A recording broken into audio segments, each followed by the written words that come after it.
امام حسین جب مکہ سے عراق کی طرف روانہ ہوئے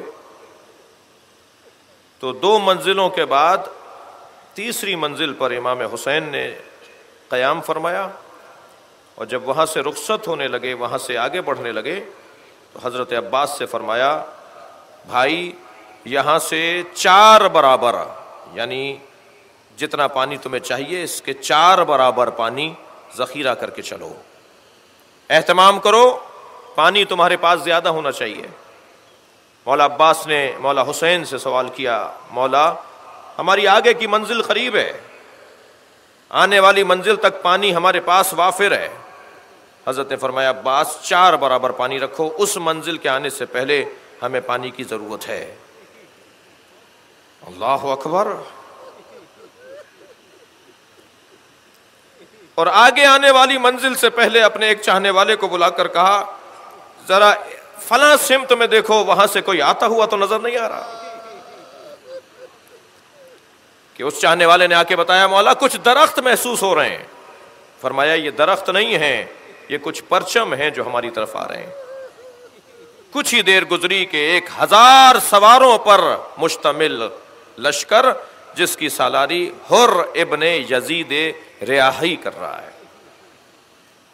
اور ان کا حال یہ ہے کہ شدت عطش، پیاس کی شدت کی وجہ سے جانوروں کی زبانیں باہر آ رہی ہیں، سوار ادموئے ہو چکے ہیں، ان سے سواریوں پر بیٹھا نہیں جا رہا، بہت سوں کی جان بلب ہے۔ جیسے ہی سواری قریب آتی ہوئی نظر آئیں، امام حسین نے فرمایا عباس وہ پانی لاؤ جو ہم نے تمہارے پاس رکھوایا ہے، انہیں پانی پلاؤ۔ یہ کون ہے بھائی؟ یہ حسین کو مارنے آیا ہے لشکر، یہ حسین کے بچوں کو پیاسا رکھے گا۔ اللہ اکبر۔ ایک سپاہی کہتا ہے جو حر کے لشکر میں تھا کہ میں گھوڑے سے گرا اور شدت عطش کی وجہ سے، پیاس کی شدت کی وجہ سے مجھ سے اٹھا نہیں جا رہا تھا، تو میں نے دیکھا کہ ایک شخص آیا، اس نے مشکیزے کا دہانہ کھول کے مجھے مشکیزہ دے دیا کہ میں پانی پی لوں۔ میں نے اتنی عجلت میں اور پیاس کی وجہ سے میں نے اس مشکیزے کو اتنی عجلت سے پکڑا کہ وہ مشکیزہ مجھ سے گر گیا اور پانی بہہ گیا۔ اب پانی پینے کو نہیں تھا تو میں نے کیا دیکھا، دور کرسی پر ایک شخص بیٹھا ہے، وہ مشکیزہ اٹھا کر لا رہا ہے، اس نے اپنے ہاتھ سے مجھے پانی پلایا، اور میری جان میں جب جان آئی تو میں نے ایک سپاہی سے پوچھا یہ کون ہے جس نے مجھے پانی پلایا تھا؟ تو کہا تمہیں نہیں پتا، یہی تو حسین ابن علی ہے۔ اجرکم اللہ۔ حر کا لشکر ہے، امام نے پیاسے لشکر کو پانی پلایا ہے۔ اللہ اکبر۔ اور سن رہے ہیں آپ حضرات، یہی شخص جسے امام نے اپنے ہاتھوں سے پانی پلایا تھا، جب حضرت علی اصغر کے لیے پانی مانگنے حسین گئے تھے تو اسی نے گھوڑے پر کھڑے ہو کر کہا تھا ہم ایک قطرہ پانی تمہیں نہیں دیں گے۔ اللہ اکبر، کتنے بڑے انسانوں کے ماننے والے ہیں ہم۔ نماز کا وقت ہوا، امام نے فرمایا جا کر پوچھو حر سے ہمارے پیچھے نماز پڑھیں گے یا علیحدہ جماعت کھڑی کریں گے۔ اب یہ وہ مرحلہ تھا جب امام حسین چاہتے تھے کہ حر کا ایمان محسوس کیا جائے کہ حر کا ایمان کس درجے پر ہے۔ آواز دے کر کہا اگر حسین نماز پڑھائیں گے تو میں علیحدہ کیسے جماعت کرواؤں گا، میں بھی حسین کے پیچھے نماز پڑھوں گا۔ یہاں سے امام حسین نے اندازہ لگایا کہ اس میں ابھی ایمان باقی ہے۔ امام کے پیچھے حر نے نماز پڑھی، جب یہاں پر قیام مکمل ہو گیا، آواز دی میرے مولا نے کہ سواریوں کو آگے بڑھایا جائے۔ جب حضرت اپنے ذوالجنہ پر بیٹھ کر آگے بڑھے تو حر آگے آ کے کھڑا ہو گیا، کہنے لگا میں مامور اور معذور ہوں، میں حکم کا پابند ہوں، مجھے حکم دیا گیا ہے کہ حسین کو گرفتار کر کے شام پہنچاؤ، میں آپ کو اسیر کر کے گرفتار کر کے شام پہنچانا چاہتا ہوں۔ 1000 کا لشکر ہے، 1000 سواروں کا لشکر ہے، امام حسین کے ساتھ 100 سے زیادہ لوگ نہیں ہیں۔ امام نے ایک مرتبہ اس کی بات کو سنی انسنی کرتے ہوئے اپنے ذوالجنہ سے فرمایا اے رہوار مجھے آگے لے کر چل۔ گھوڑے نے چند قدم آگے بڑھائے، اس نے آگے بڑھ کر امام کے گھوڑے کی لگام کو پکڑ کے موڑنا چاہا۔ جیسے ہی اس نے لگام پکڑی، امام نے فرمایا ثقلت کا ام کیا حر، تیری ماں تیرے غم میں بیٹھے، تیری مجال تو میرے گھوڑے کو روک رہا ہے۔ بس ایک مرتبہ جب امام نے یہ جملہ کہا، عرب کے محاوروں میں یہ ایک جملہ ہوتا تھا کہ اگر کسی کو موت کا کہا جائے کہ تجھے مار ڈالوں گا، تیرا سر اتار دوں گا، امام نے جب یہ جملہ کہا تو ایک مرتبہ بے چین ہو کے رہ گیا، کچھ کہتے کہتے رک گیا، کہنے لگا آپ کی ماں اگر فاطمہ زہرا نہ ہوتی تو میں بھی کچھ کہتا۔ امام نے یہاں سے اندازہ لگایا کہ یہ محب زہرا ہے، اور جو محب زہرا ہے وہ تو دوزخ میں نہیں جائے گا، جو محب زہرا ہے وہ تو دوزخ میں نہیں جائے گا۔ امام نے آتش ایمان کو بھڑکانا چاہا۔ امام نے فرمایا تو میری ماں کا احترام کرتا ہے تو بس اتنا سمجھ لے کہ میں اپنی مرضی سے آگے جاؤں گا، تیرا کام ہے کہ تو میری ہمراہی کر سکتا ہے۔ اب حسین کا قافلہ کربلا کی جانب روانہ ہو رہا ہے، اور اپنے سواروں کے ساتھ، اپنے لشکریوں کے ساتھ امام کے قریب قریب اپنا لشکر چلا رہا ہے کہ کربلا کی زمین پر حسین ابن علی پہنچے ہیں۔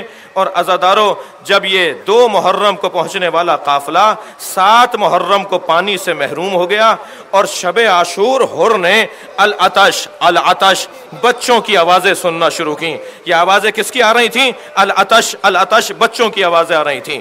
تو یہ اپنے خیمے سے باہر نکلتا تھا، اور کبھی اپنے فلاں دوست سے ملنے جاتا تھا، اور کبھی اپنے فلاں عزیز سے ملنے جاتا تھا، اور ان آوازوں کو سن سن کے یہ بے چین ہو رہا تھا۔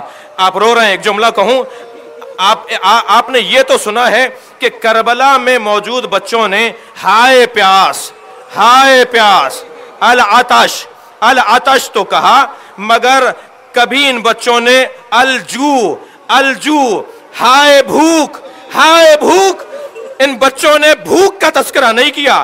نقن صاحب فرماتے ہیں پانی مانگنا مرام انسانیت کے خلاف نہیں ہے، مگر روٹی مانگنا یہ مرام انسانیت کے خلاف ہے۔ یہ بھوکے رہے مگر کسی سے روٹی نہیں مانگی، یہ تو ضرور کہا ہم پیاسے ہیں۔ جب یہ جملہ حر سنتا تھا کہ چھوٹے چھوٹے بچے پانی مانگ رہے ہیں، تو یہ اپنے دوستوں سے کہتا تھا سن رہے ہو، میں ہی انہیں یہاں لے کر آیا ہوں، یہ آج پیاسے میری وجہ سے ہیں۔ ساری رات خود کو جہنم اور جنت کے درمیان دیکھتا رہا کہ یہاں جنت ہے جہاں حسین ہے، یہاں دوزخ ہے جہاں یزیدی لشکر ہے۔ جیسے ہی صبح عاشور نمودار ہوئی، اپنے سر سے عمامہ اتارا، اپنے ہاتھوں کو باندھا، جیسے کوئی مجرم آ رہا ہو، ایسے حسین ابن علی کی طرف بڑھا۔ میرے مولا نے حر کو آتے ہوئے دیکھا، فرمایا عباس آؤ، ہمارا مہمان آ رہا ہے۔ علی اکبر بڑھو، استقبال کرو۔ آگے بڑھ کر استقبال کیا گیا۔ دور سے آواز دے کر کہا کیا میری بخشش کا کوئی سامان ممکن ہے؟ امام نے فرمایا حر انت حر فی الدنیا والآخرہ، تو دنیا میں بھی حر ہے، تو آخرت میں بھی آزاد ہے۔ میں نے تجھے معاف کیا، میرے اللہ نے تجھے معاف کیا۔ کہا اے حسین ابن علی مجھے جانے دیجئے، میں اپنی جان آپ پہ قربان کرنا چاہتا ہوں۔ عزادارو، امام حسین نے ہر مجاہد کے لیے چاہا کہ وہ نہ جائے اور کوئی اور چلا جائے، لیکن حر نے جب پہلی مرتبہ کہا، امام نے وہیں سے آواز دے کر کہا حر اگر جانا چاہتے ہو تو چلے جاؤ۔ اس کا ایک سبب تو یہ کہ ہم جب پانی نہیں پلا سکتے تو پیاسا کیوں رکھیں، اسے جانے دو، اسے اپنی قربانی دینے دو۔ اور آگے بڑھنا چاہتا تھا۔ اجرکم اللہ، آپ کی آوازیں بلند ہیں، آپ کے رونے کی صدائیں بلند ہیں۔ امام جعفر صادق دعا دیتے ہیں رونے والوں کو۔ جب حر جانے لگا تو حر کا بیٹا علی ابن حر آگے بڑھ کر کہتا بابا یہ کیسے ممکن ہے باپ مار دیا جائے اور اولاد زندہ رہ جائے، پہلے مجھے جانے دیجئے۔ علی ابن حر بیٹھ کر روانہ ہوا، گھوڑے پر بیٹھ کے روانہ ہوا۔ اس نے سپاہیوں سے، دشمن سے مقابلہ کیا، آخر زخموں کی تاب نہ لا کے زمین پر گرا اور اپنے بابا کو آواز دی بابا میری مدد کیجئے گا۔ آپ میں بہت سے لوگ صاحبان اولاد بیٹھے ہیں، میں صاحبان اولاد سے ایک سوال کر رہا ہوں، اگر اس حالت میں اولاد باپ کو پکارے تو باپ کا کیا حال ہوتا ہے؟ بیٹے نے آواز دے کر کہا بابا میری مدد کیجئے گا۔ آپ ہی بتائیے حر کتنی جلدی پہنچا ہوگا۔ حر جب اپنے بچے کے لاشے پر پہنچا، کیا دیکھا؟ حسین پہلے سے موجود ہے، حر کے بچے کے لاشے کو گود میں اٹھایا ہوا ہے۔ آگے بڑھ کے کہا مولا یہ غلام زادہ ہے، مولا یہ خادم ہے۔ امام نے فرمایا حر جوان بیٹے کی میت باپ نہیں اٹھاتا، تیرے بچے کا لاشا میں اٹھاؤں گا۔ میں کہوں گا مولا جب علی اکبر کا لاشا اٹھا رہے تھے کون تھا جو آپ سے کہتا؟ بنی ہاشم کے بچوں کو آواز دی آؤ بوڑھے باپ سے جوان کی میت نہیں اٹھتی۔ الا لعنت اللہ علی قوم الظالمین فَسَيَعْلَمُ الَّذِينَ ظَلَمُوا أَيَّ مُنْقَلَبٍ يَنْقَلِبُونَ۔